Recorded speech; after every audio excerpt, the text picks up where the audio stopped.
Assalamualaikum warahmatullahi wabarakatuh. Hari ini saya akan mempresentasikan hasil tugas bahasa Indonesia, yaitu tulisan ilmiah yang berjudul Pemanfaatan Teknologi Informasi dalam Ekonomi Digital dan Tantangan Ancaman Terhadap Ketenagakerjaan. Sebelumnya, perkenalkan, nama saya Syahrul Giga Wahyudi dengan NIM 0110224085 dengan rombel TI 12 dan program studi teknik informatika. Selanjutnya ada latar belakang dari tulisan ilmiah. Teknologi informasi atau TI telah menjadi elemen kunci dalam mendorong transformasi ekonomi digital di berbagai sektor. Pemanfaatan TI mencakup aplikasi e-commerce, fintech, kecerdasan buatan, big data, dan blockchain. Teknologi ini memberikan manfaat signifikan seperti peningkatan efisiensi operasional, pengambilan keputusan berbasis data, dan perluasan jangkauan pasar global tanpa batas geografis. Namun, seiring dengan manfaat tersebut, terdapat sejumlah tantangan seperti otomatisasi pekerjaan yang mengurangi kebutuhan tenaga kerja manusia, kesenjangan keterampilan digital di kalangan pekerja, serta ketidakpastian kerja di era gig ekonomi.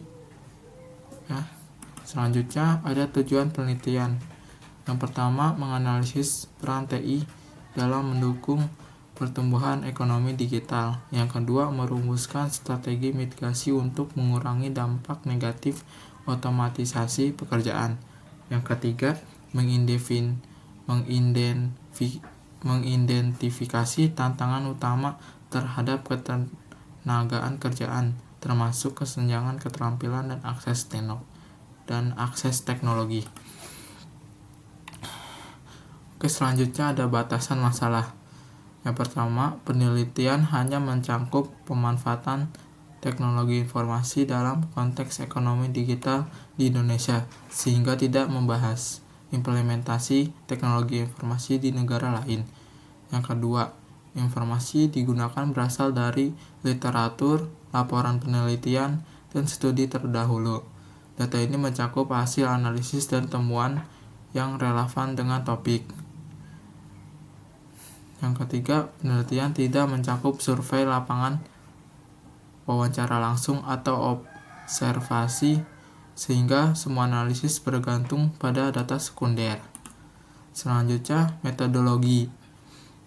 Cara mendapatkan data.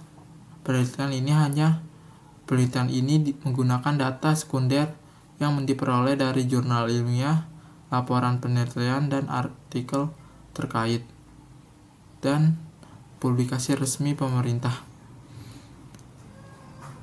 Yang kedua, cara menganalisis data. Pendekatan kualitatif, analisis tematik dari literatur untuk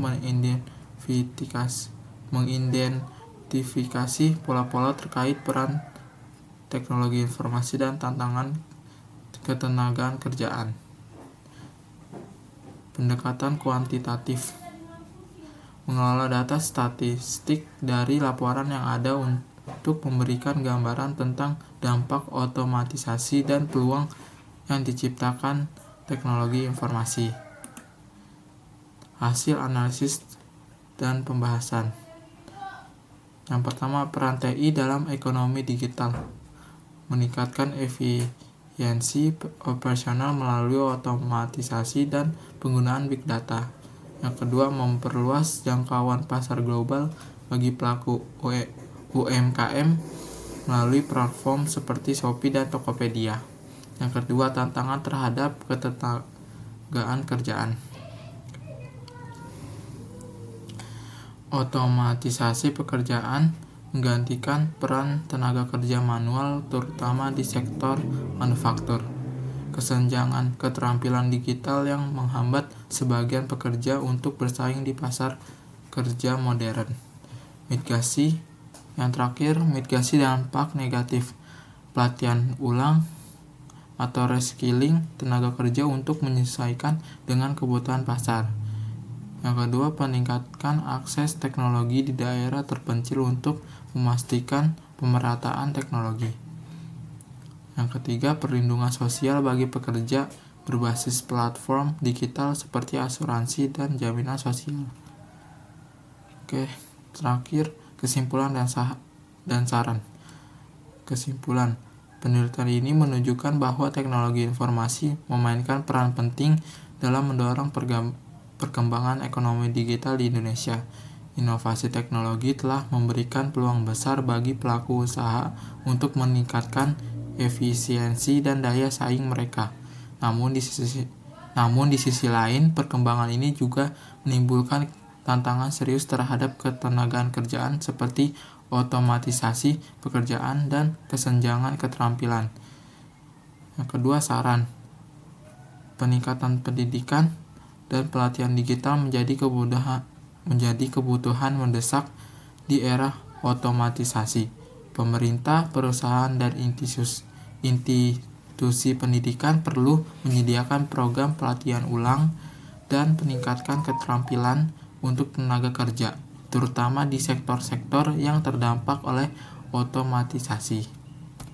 Oke, sekian dari presentasi yang saya sampaikan. Terima kasih atas perhatian dan waktu yang telah diberikan. Semoga apa yang saya sampaikan dapat bermanfaat.